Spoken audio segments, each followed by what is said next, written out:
శాంతి ఉంటదని ఇక్కడికి రమ్మని మేము కోరుకుంటే తీర్మాన్ మల్లన్నని కూడా రానియకుండా అక్కడ ఆపేస్తారు ఆపేసిరంట అక్కడ. ఇప్పుడు నా భర్త ఆయనకి ఆత్మశాంతి కూడా లేకుండా చేసిర్రు. ఇంత మంది కలిపి నా భర్తకి ఆత్మశాంతి లేకుండా చేసేసిరు. ఇక్కడ ఆయన దగ్గరికి పోయి ఆయన బాధ చెప్పుకోవడానికి పోయి ఆయన బాధ చెప్పుకోలేక ఆయన కాల పెట్టుకుని అక్కడ అంత మందిలో జైబీసీ అనుకుంటా చచ్చిపోయిండు. చచ్చిపోతుంటే కూడా కాదు అంత కాలిపోయి అంత చచ్చిపోతుంటే ఆయన నరకం అనుభవించుకుంటా కూడా జైబీసీ అన్నాడు నా మొగుడు. అంత ఇదిలా కూడా జైబీసీ అనుకుంటా పోయిండు. మళ్ళీ ఇప్పుడు నాకేం చేస్తారు? నన్ను కూడా ఆయన తోడు తీసుకుపోతారా? నా పిల్లలకి ఏమన్నా న్యాయం చేస్తారా? చెయ్యండి.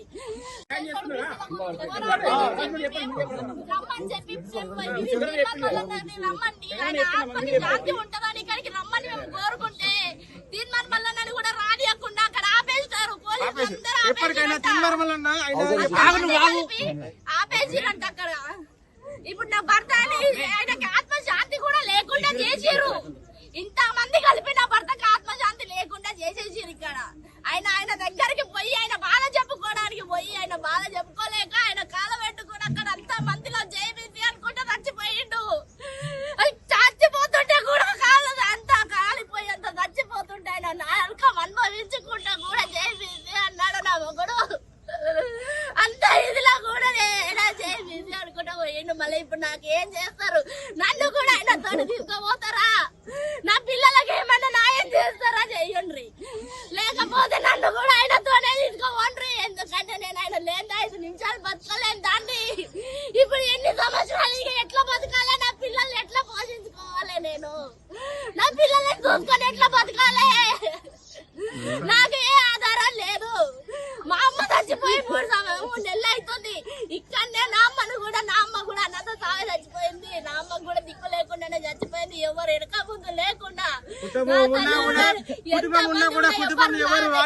చనిపోయినప్పుడు కూడా ఎవ్వరు లేని చావు చనిపోయింది. ఎవరు రాలేదు. మా బావగారు ముందు చేసిండు. మా అమ్మగారు సాగు కూడా నా భర్త ముందుండి నా అమ్మ సాగు చేసిండు. ఆ రోజు నా భర్త అందరి దగ్గర సాయం అడిగి నా భర్త నా అమ్మ సాగు చేసిండు. ఇప్పుడు నా అమ్మ దగ్గరికి ఆయన పోతున్నాడు. చుట్టరిక ముందు చాలా పెద్ద ఉంది. కాకపోతే మాకు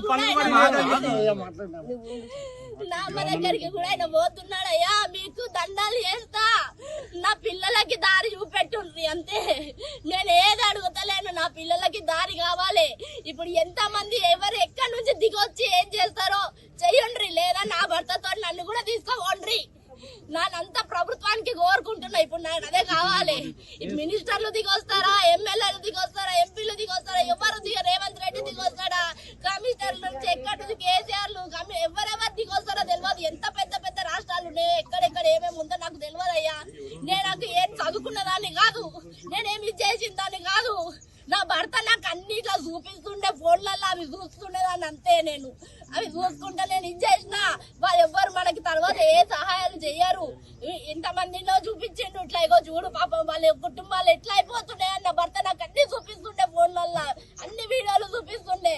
నాతో ప్రేమగా ఉంటుండే. కానీ ఇప్పుడు నాకు లేకుండా పోతే నేను ఎంత చచ్చిపోవాలి? నేను రోజు రోజు గడియ గడియకి నా ప్రాణం ఎక్కడ పోవాలి? ఆయనతో నేను ఎక్కడ పోవాలి? ఆయన లేని బతుకు నేను ఎట్లా బతకాలి? ఇప్పుడు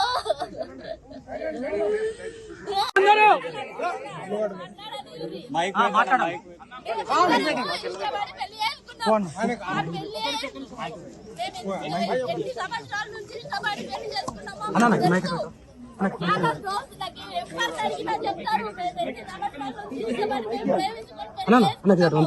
నేనంటే ఆయనకి ఎంత ప్రాణమో. నన్ను ఇడిచిపెట్టి 5 నిమిషాలు కూడా ఎక్కడ పోలేదు. ఆయన 5 నిమిషాలకి నాతో ఫోన్లో మాట్లాడి నాతో నేను ఉన్నానే అని నాకు ధైర్యం చెప్పినాడు. ఇప్పుడు ఎవరికి ఏం జరుగుతలేదు. నా ముగ్గురు పిల్లలు అన్యాయం అయిపోతున్నారు. నా ముగ్గురు పిల్లలకి న్యాయం చేస్తలేరు. ఇప్పుడు ఇంతమంది మీడియాలో వచ్చారు, ఇంతమంది అందరూ పాటలు పాడుకుంటా ఎన్నో తప్పులు కొట్టుకుంటా నా భర్త తీసుకుపోతారు. ఇప్పుడు తీసుకుపోయి కాల్ చేస్తారు, వెళ్ళిపోతారు. అందరు ఎవరి ఇంటికి వాళ్ళు పోతారు. ఎవరు మాట్లాడరు. మళ్ళా రేపటి రోజు ఎవరు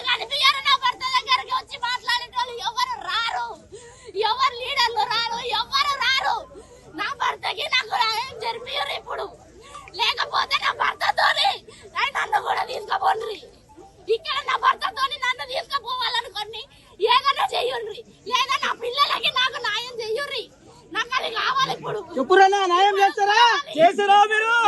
బీఆర్ఎస్ వాళ్ళు, బీజేపీ వాళ్ళు, కాంగ్రెస్ వాళ్ళు ఎవరున్నారు ఇక్కడ? ఎవరున్నారు? బీఆర్ఎస్ వాళ్ళు, బీజేపీ వాళ్ళు, కాంగ్రెస్ వాళ్ళు మాట్లాడాలి. ప్రభుత్వాలకు అతీతంగా మీరు న్యాయం చేయాలి. ఇవరి దాకా వచ్చినట్టు కాదు, మీరు ఇవరి దాకా వచ్చినట్టు కాదు. ఇప్పుడు చెప్పుర్రి. ప్రభుత్వాలకు అతీతంగా మీరు న్యాయం చేయాలి అన్న. మీరు జేసీ నాయకులు, మీరు జేసీ నాయకులు వచ్చారు, బీసీ నాయకులు వచ్చారు. ఆ ముగ్గురు చిన్న పిల్లలకు ఒక్కొక్కరి పేరు మీద శంకర్ సార్ 50 ఒక్కొక్కరి పేరు మీద 25,000 రూపాయలు ఫిక్స్ చేస్తున్నా. రుద్ర శంకర్ కొమరం భీం స్మారక సమితి Telangana Gulf Telangana welfare association నాకు తమ్ముడు తెలుసు అవసరం ఎందుకు